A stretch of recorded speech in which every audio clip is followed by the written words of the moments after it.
როცა ადამიანი ქორწინდება, მას მხოლოდ ხორციელი ერთობა კი არ აქვს, ან უბრალოდ საკუთარი ცხოვრების თანამგზავრს კი არ იძენს, არამედ მასთან თლიანად ერთდება. შემდეგ კი როგორც ერთი ერთობა ქრისტეზე ქორწინდებიან. ამიტომაც არ შეიძლება ადამიანი ფიქრობდეს, მე 64-ში მოვხვდები და ჩემს სულს სადაც უნდა იქ წავიდეს. ადამიანი უნდა აღიქვამდეს, რომ საკუთარი ოჯახი, შვილები მისი გაგრძელებანი არიან. მცირე ეკლესიას შეადგენენ და მოწოდებულნი არიან, რომ ქრისტეს მიუძღვნან ყველაფერი.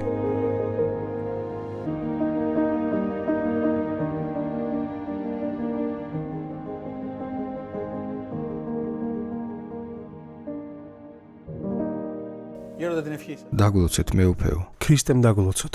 ვაგრძელებთ ჩვენს გადაცემათა ციკლს ქორწინების შესახებ.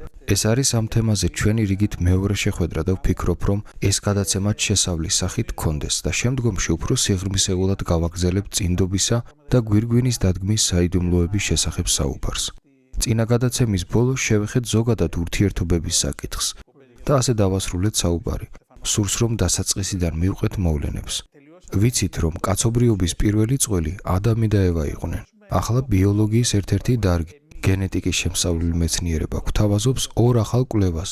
თუ არ ვცდები, ერთი მათგანი ეხება 150,000 წლის წინანდელ ეპოქას და მეორე 45,000 წლის წინანდელ ეპოქას და ამბობს, რომ ყველაფერი ერთი ქალისგან დაიწყო. ანუ არსებითად აღიარებს, რომ კაცობრიობა მხოლოდ ერთი ცოლ-ქმრისგანაა წარმოშობილი.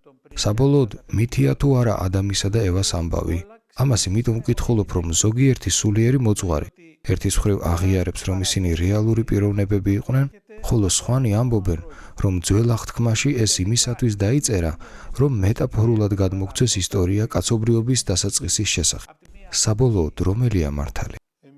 ჩვენ ვაღიარებთ იმას, რასაც წმინდა წერილი ამბობს და რაც წმინდა მამებმა თქვეს. მამებიც და წერილიც ჩვენ ერთი კაცისა და ერთი ქალის შესახებ გვესაუბრებიან. წმინდა იონი ოქროპერიც ერთგან ამბობს, რატომ ერთი კაცი და ერთი ქალი? რათა ყველანი ხორციელად დაძმები ვიყოთ. ვინაიდან მხოლოდ ამგვარად შეგვიძლია გავამართლოთ და შევიგრძნოთ ჩვენი ძმობა. ყველანი ადამისა და ევას შვილები ვართ. მრავალი კაცი და მრავალი ქალი კი არ ყოფილან, არამედ ერთი კაცი და ერთი ქალი, რომელთაგანაც მთელი კაცობრიობა წარმოიშვა. ძველი აღთქმის სპეციალისტები ამბობენ, რომ კაცისა და ქალის შექმნა ითვალისწინებდა მათ შორის ქორწინებას, ოჯახს და ამიტომაც დაბადების წიგნი მათი შექმნისას ამბობს, იყვნენ ორივე ერთ ხორცს. ცოტა უფრო მეტი ვისაუბროთ ამის შესახებ, ვინაიდან ამ ფრაზას დღესაც ვიყენებთ, რომ ორნი ერთ ხორცნი ხდებიან. ერთხორციანად ყოფნა მხოლოდ ხორციელ კავშირს არ ნიშნავს. ვინაიდან ყველა ცხოველი ასე მრავლდება. ეს მხოლოდ ხორციელ კავშირს კი არ გულისხმობს, არამედ იმას, რომ ისინი ერთი ადამიანი ხდებიან. ცხოველები ერთნი არ ხდებიან. მათ არ აქვთ მეუღლეობის, სიყვარულისა და ერთ არსებად ყოფნის გრძნობები. ცხოველებს თავიანთი პარტნიორი ჰყავთ და ასე მრავლდებიან. შემდეგ კი მამრი ივიწყებს მდედრს და ჩვეულებრივად აგრძელებენ ცხოვრებას. ხოლო ადამიანი არ ივიწყებს თავის მეორე ნახევარს და თავიანთ ერთობას. თვით ქორწინების მსახურებაშიც ვხედავთ, რომ ეს ურთიერთობა წმინდა ხდება. მახსოვს, რომ სოფლებში ჩვენი კვიპროსული ტრადიციის მიხედვით, როდესაც ერთ-ერთი მეუღლე გარდაიცვლებოდა, მას თავისი ქორწინების გვირგვინს ადგამდნენ, ან გვერდით უდებდნენ. ზუსტად ისევე, როგორც ჩვენ, მონაზვნები ჩვენი სქემით ვიმარხებით. მღვდლები თავიანთი შესამოსვლით, თავისი ქორწინების გვირგვინით. ეს მნიშვნელოვანი იყო, იმიტომ რომ ამით ინარჩუნებდნენ ქორწინების საიდუმლოებას, რომელიც დასძლევდა ყოველგვარ ადამიანურ ფაქტორს და სიძესთან, ქრისტესთან მარადიული ქორწინებით განსრულდებოდა. ეს ძალიან მნიშვნელოვანია, ვინაიდან აჩვენებს, რომ როცა ადამიანი ქორწინდება, მას მხოლოდ ხორციელი ერთობა კი არ აქვს, ან უბრალოდ საკუთარი ცხოვრების თანამგზავრს კი არ იძენს, არამედ მასთან თლიანად ერთდება. შემდეგ კი როგორც ერთი ერთობა ქრისტეზე ქორწინდებიან. ამიტომაც არ შეიძლება ადამიანი ფიქრობდეს, მე 64-ში მოვხვდები და ჩემს სულს სადაც უნდა იქ წავიდეს. ადამიანი უნდა აღიქვამდეს, რომ საკუთარი ოჯახი, შვილები მისი გაგრძელებანი არიან. მცირე ეკლესიას შეადგენენ და მოწოდებულნი არიან, რომ ქრისტეს მიუძღვნან ყველაფერი. მაშას ადამი ამას თავის დროზე შემდგომ გადაცემებში უფრო სიღრმისეულად გავაანალიზებთ, მაგრამ ახლაც რომ ვთქვათ მოკლედ, ანუ ერთ ხორცად ყოფნა ოჯახსაც მოიცავს? ყველაფერს მოიცავს. თუმცა იმაზე გაცილებით მეტია, ვიდრე შეიძლება ამ ფრაზაში ვიგულისხმოთ. ახლა ძველ აღთქმაში ისევ ადამთან და ევასთან გადავინაცვლოთ. როცა უწყვეტი დიალოგი არსებობდა ღმერთსა და ადამიანს შორის, როგორც წმინდა მამები გამოთქვამენ, ეს იყო შემოქმედი ღმერთისა და მისი ხატის ცოცხალი საუბარი. ეს რეალური დიალოგია იმ რეალურ პიროვნებებს შორის, რომლებიც ღმერთის სიყვარულის მოწოდებას პასუხობენ. აგვიხსენით ეს. ცხადია, დაბადებისა და წმინდა წერილის წიგნები მითი კი არაა, არამედ რეალობა, რომელიც მაცხოვნებელი და უცვალებელია. ეს ცოცხალი ღმერთის გამოცხადებაა, რადგან თავად შემოქმედმა განუცხადა ეს ადამიანს. მხოლოდ ამ რეალობის საფუძველზე შეგვიძლია ვიგრძნოთ და განვიცადოთ ქორწინება, როგორც საიდუმლოება, რომელიც ღმერთის სიყვარულში განესრულება. ეს უბრალო სიმბოლური ხატი ან ლამაზი ზღაპარი რომ იყოს, მაშინ მას არანაირი შედეგი არ მოჰყვებოდა. მაშინ გვესაუბრეთ ჩვენს პირველქმნილ მშობლებზე. როგორი ურთიერთობა ჰქონდათ ღმერთთან, ვიდრე ცოდვით დაეცემოდნენ. ღმერთისაგან შექმნილ ადამიანს მხოლოდ ერთი საქმე, ერთი საზრუნავი და ერთი სურვილი ჰქონდა. და ეს იყო ცოცხალ ღმერთთან ურთიერთობა. მისთვის ღმერთი იყო ერთადერთი საზრუნავი და ერთადერთი სიყვარული. თუმცა ეს მდგომარეობა მას გარესამყაროსგან არ მიჯნევდა. პირიქით, მისი დავალება იყო, რომ დაემუშავებინა და დაეცვა ის ბაღი, სადაც ცხოვრობდა. შემდეგ ღმერთმა მისი არსებისაგან ქალი შექმნა, რომელიც მისი შემწე უნდა გამختارიყო და რომელშიც საკუთარ ხატს ჭრეტდა. ქალი არის ხატი კაცისა, კაცი ქრისტესი, ხოლო ქრისტე კი მამისა.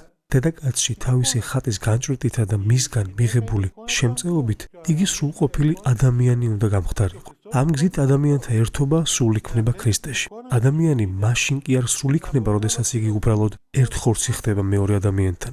სრულყოფილება მხოლოდ ქრისტეშია შესაძლებელი.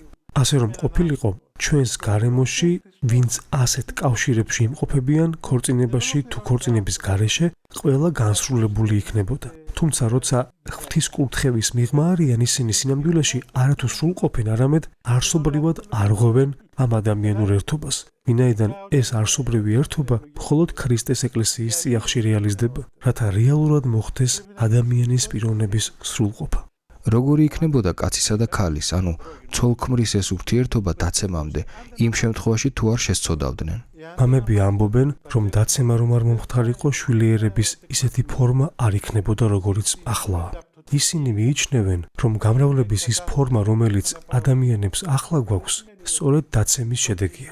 ცხადია, ეს არ ნიშნავს იმას, რომ ადამიანის ღირსება კნინდება, ან იმას, რომ შვილები არ ეყოლებათ, უეჭველად ეყოლებათ შვილები, რადგან ღმერთისგან მათ გამრავლების კურთხევა ჰქონდათ. ეს აუცილებლად მოხდებოდა, მაგრამ იმ ფორმით, რომელიც არ ვიცით როგორ იქნებოდა და არა ცხოველების მსგავსი. თუმცა მიუხედავად ამისა, ქრისტემ გვირგვინის დადგმის საიდუმლოების მეშვეობით აკურთხა ამგვარი ურთიერთობა და იგი წმინდა და უმწიკვლო გახადა. წმინდა არის ქორწილი და საწოლი შეუგინებელი.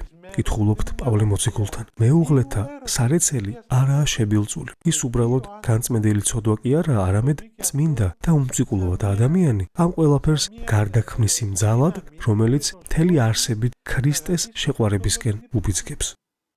დაცემის შემდეგ რა მოხდა? არსებითად რა დავკარგეთ? დაცემის შემდეგ ჩვენ ღმრთის ხატების მთლიანობა დავკარგეთ. ჩვენგან მხოლოდ ნამსხვრევები გადარჩა. თუმცა ქრისტემ გახდა რა ადამიანი, განაახლა ჩვენი შესვარული ხატება. ამიტომაც უფალი მოჩვენებითად კი არ განკაცებულა, არამედ ჭეშმარიტი ადამიანი გახდა. ის არ ჩასახულა ისე როგორც ჩვენ, თუმცა ეს იმას არ ნიშნავს, რომ იგი არასრული ადამიანი იყო.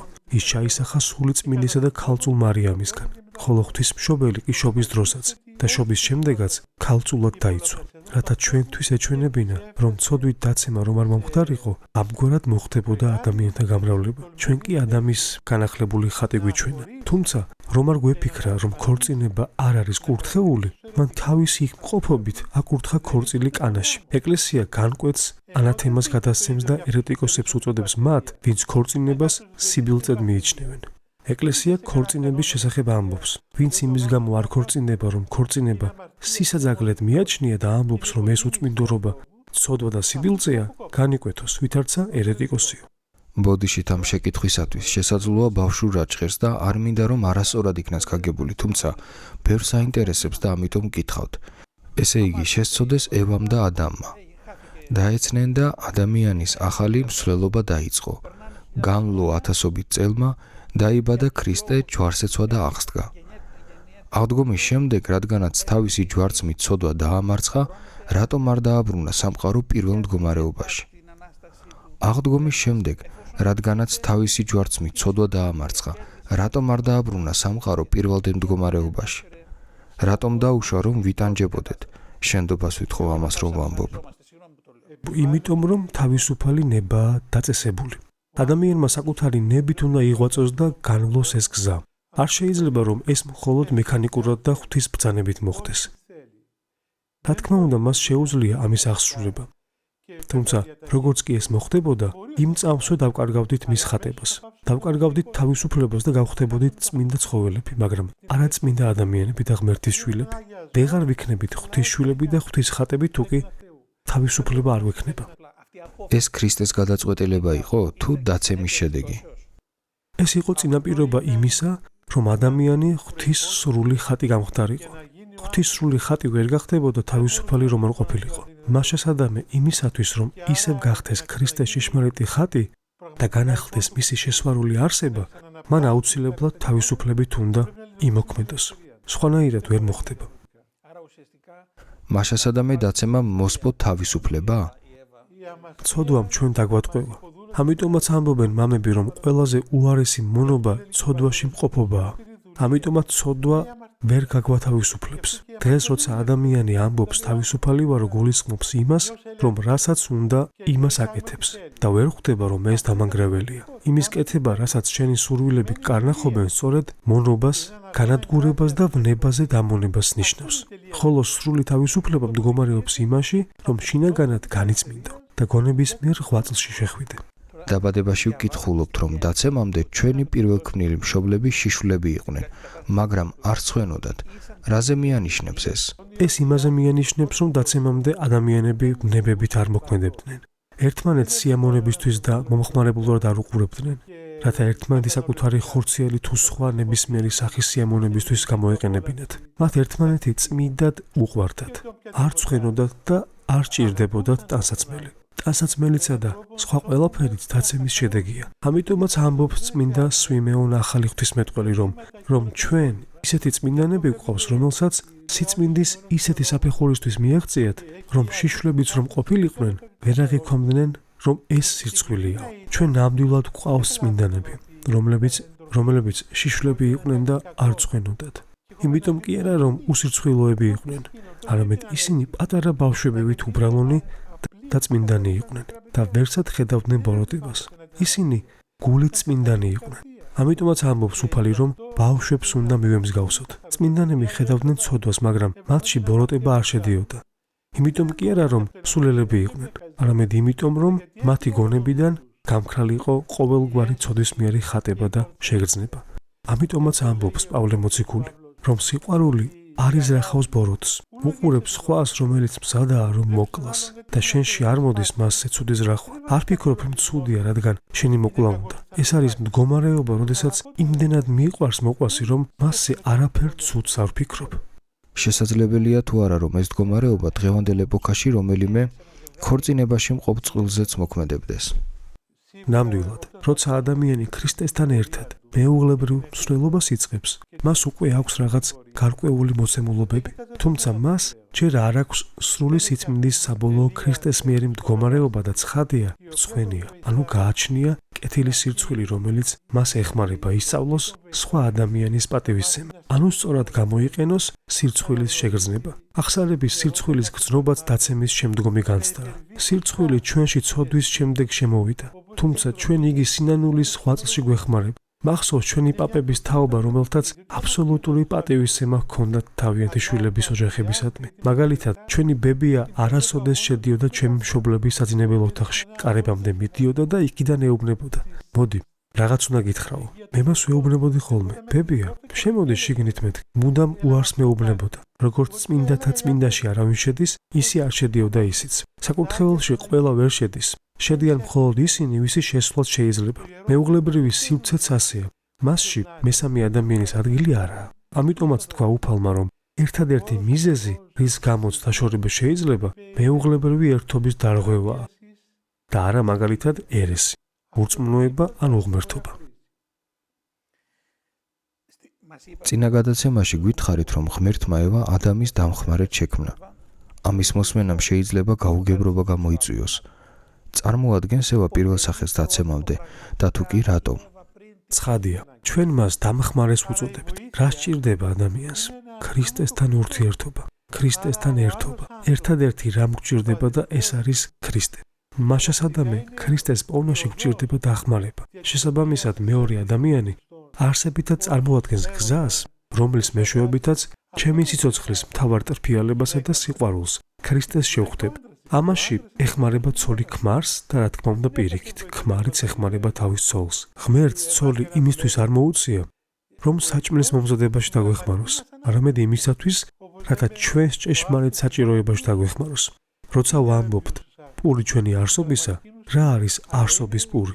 ეს არის ჭეშმარიტი არსებობა და არა ყოველდღიური მატერიალური პური.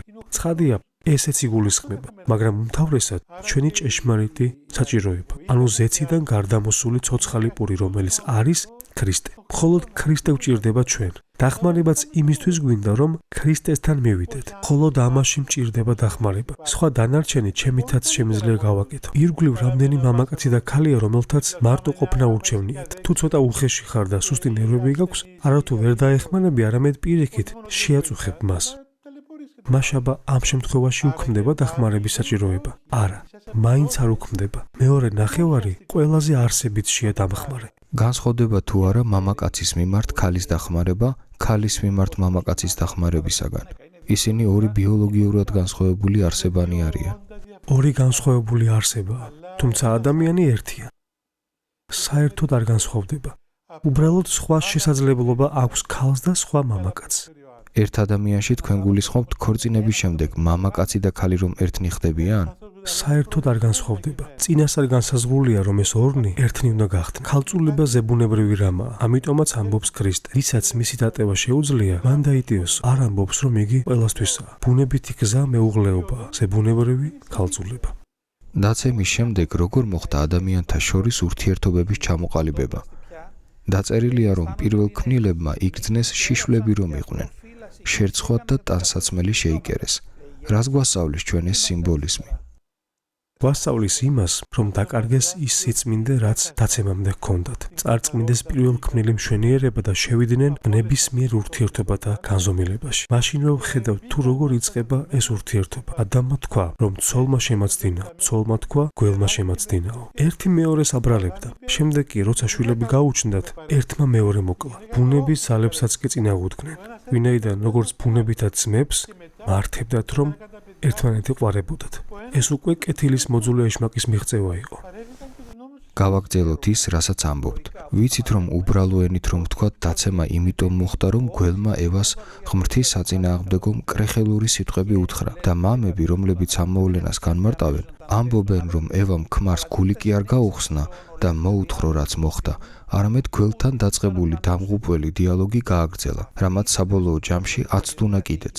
მამები, რომლებიც ძველი აღთქმის განმარტებით არიან დაკავებულნი, ამბობენ, რომ პირველი მიზეზი, რის გამოც დაცემა მოხდა, იყო ის, რომ ცოლ-ქმარნი ცალ-ცალკე იყვნენ. საბოლოოდ რატომ შესწოდა ევამ? იმიტომ, რომ მოისურვა შემოქმედი ღმერთისგან დამოუკიდებელი გამხდარიყო. მან საკუთარ თავთან ერთად ადამიც აცდო. მას თავისუფალი ნებიდან გამომდინარე, ზეციური მამის საჩუქარზე უარის თქმის საშუალება ჰქონდა და სამწუხაროდ ასეც მოიქცა. მან თავისი მეუღლე შეაცდინა. როგორ გავიგოთ ეს ორის სქესის თანასწორობის თვალსაზრისით? ეს ნიშნავს იმას, რომ ყველა ადამიანი თავის საქმეებზეა პასუხისმგებელი და არ უნდა ამბობდეს, რომ ცოლმა შემაცდინა, ეშმაკმა შემაცდინა და ასე შემდეგ. ადამიანმა უნდა თქვას, მე შევწდი, მე შევწოდე და მე მართებს რომ გამოვსორდეო. მეორე ადამიანი მე გამხდობაში მეხმარება, მაგრამ პასუხისმგებლობა მთლიანად ჩემზეა. გამოსწორება მაშინ იწყება, როცა ვიტყვი, რომ დამნაშავე მე ვარ და ღვთის წინაშე ჩემი შეცდომის გამო მთელი პასუხისმგებლობა მხოლოდ ჩემზეაო. ეს ჩემს გონებაში აღიქმება როგორც სიმდაბლის, სიყვარულისა და განშის სათნოებანი. თუმცა როგორ უნდა გამოვთქვათ ეს დღეს ორის სქესის თანასწორობასთან მიმართებაში, ვინაიდან დღეს ეს არასწორადაა გაგებული. როგორც წმინდა პაისი ამბობს, არ ნიშნავს სქესების გათანაბრებას. აქ მახია დაგებული. სქესთა თანასწორობა ნიშნავს, რომ თითოეული სქესი ინარჩუნებს თავის თვისებებს. კაცი რჩება კაცად, ქალი ქალად. კაცი რჩება კოსტად, იანისად, ტასოდ, ქალი რჩება იმად, რაც იყო, ჩვენი მემკვიდრეობით და ჩვენი ხასიათით. ეს ყველაფერი კი არ იკარგება, არამედ ჯამდება და მეუღლეობაში აგრძელებს ფიზიოლოგიურად ფუნქციონირებას. მსგავსად ვამბობთ სამების დოგმატშიც. ყოვლა წმინდა სამების პირები შეურევნელად და განუყოფელად არიან შეერთებულნი. ისე კი არა, როგორც ერთ კოვს შაქარს რომ ავიღებთ, რომელშიც წყალი იხსნება და აღარ შეგიძლია წყლისგან შაქრის გამოყოფა. ადამიანები ერთნი ხდებიან, თუმცა განუყოფელად და შეურევნელად არიან შეერთებულნი. ის თუ როგორ რჩება კაცი კაცად და ქალი ქალად, მეუღლეობის განუყოფელ ერთობაში საიდუმლოებას წარმოადგენს. ამ ორის გული ერთმანეთისაგან განსხვავდება? შეიძლება ითქვას, რომ ერთი გული აქვთ უკვე მეუღლეებს. თითოეული გული ახალ, უნიკალურ და განუმეორებელ ადამიანს წარმოადგენს, მაგრამ ეს არ ნიშნავს, რომ იგი სხვისაგან განუყოფელია. სხვა ადამიანთა სიმრავლესთან შეერთებული ინარჩუნებს თავის უნიკალურობას. დაცემის შემდეგ ღმერთმა თქვა: შენი ქმრისაკენ გექნება ლტოლვა. კითხულობ დაბადების წიგნში. წმინდა იოანე ოქროპირი ამასთან დაკავშირებით ამბობს, რომ ღმერთმა ამ სიტყვებით ისინი ერთმანეთის მიმართ ლტოლვის საკურველით შეკრა.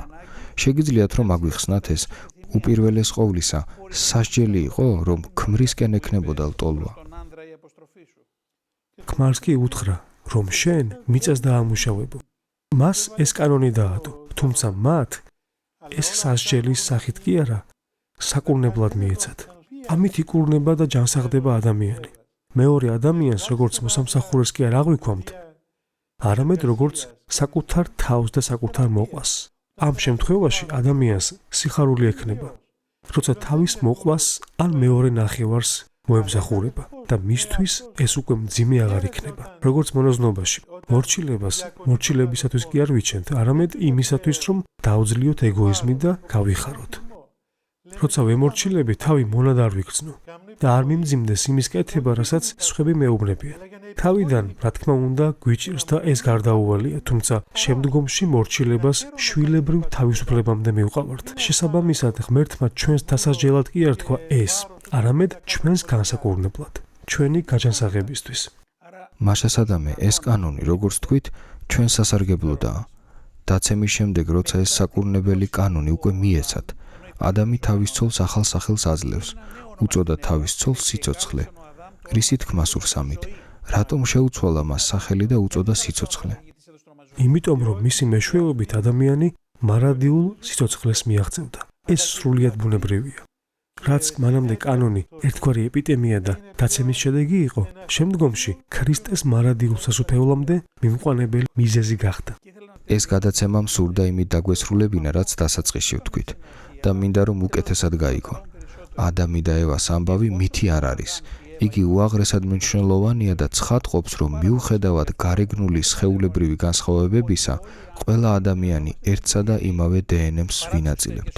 დიახ, და ერთი და იგივე წინაპრები გვყავს, ანუ რეალურად ვართ ჩვენ ერთმანეთთან დაკავშირებულნი, როგორც პირველქმნილ ადამიანთა შთამომავლები. რას ნიშნავს ეს ეს დღეს? ნიშნავს იმას, რომ თავს ერთმანეთის დაძმებად უნდა გვგზნობდეთ, განსაკუთრებით კი ქრისტეში ნათელღებული ადამიანები. და ასევე ნიშნავს იმას, რომ ჩვენი ბუნებითი მდგომარეობით მოწოდებულნი ვართ იმისკენ, რომ ვიყოთ ერთსულოვანი. ყველაფერი, რაც ჩვენ ერთმანეთისგან გვაშორებს, ჩვენი ხატების წინააღმდეგაა. ცოდვა და ეშმა კი განგვაშორებს, ხოლო ქრისტე კი გვაერთიანებს. ჩვენი მიზანი და ჩვენი არსებობის განსრულება ისაა, რომ ქრისტე იყოს ჩვენი მაკურნებელი. ქორწინება კი ჩვენი ეკლესიის ერთ-ერთ სამკურნალო საშუალებას წარმოადგენს, რომელსაც მარადიულ კურნებამდე და ქრისტესთან მარადიულ ქორწინებამდე მივყავართ. დიდი მადლობა გერონდა. მადლობა.